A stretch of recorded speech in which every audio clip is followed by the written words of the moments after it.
This conference will now be recorded. Thank you very much for joining me in this fifth video in our series, and this video is titled Pips.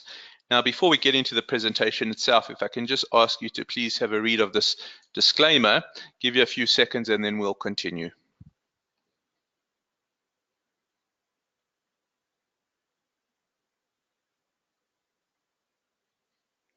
Thank you very much. Now, as I'm sure you're aware, there are 100 cents in a dollar, but there are also 100 pips in 1 cent, where a pip stands for percentage in point. So the point is effectively the 1 cent, and the pip is the percentage in that point. So this being the case, there is generally a 4-digit system in the Forex market. There'll be 4 digits after the decimal point, except for Japanese yen pairs, which we'll talk about in a moment. Now consider the following example. Assuming that we are looking at the euro US dollar, we have 1 euro is equivalent to $1 spot 1642. That is 1 euro is equivalent to 1 US dollar, 16 US cents and 42 pips. So the first 2 digits after the decimal are effectively the cents, and the second 2 digits are the pips, or the percentage in point. So currencies move in pips in the Forex market.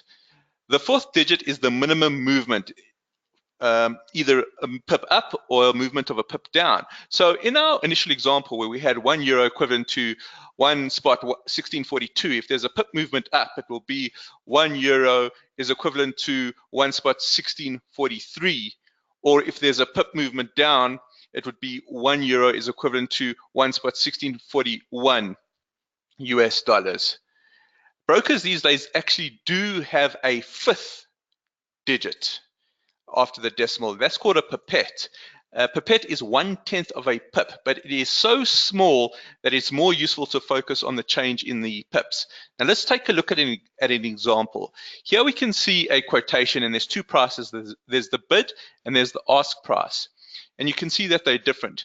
Now if you take the difference between the ask and the bid price, you'll actually get what we call the spread, and the spread is the cost of doing business with a broker. Here we've got a 2 pipette spread, but this is just an educational example. The brokerage will really depend on the broker that you're using. Let's talk about Japanese yen pairs. Most currencies have a minor unit. So we know that the dollar has a minor unit of cents, and the pound has a minor unit of pence. Well, the Japanese unit is different. It doesn't have a minor unit. At one stage, it had the sen or the rin, but their values were so small they were actually taken out of circulation in 1953.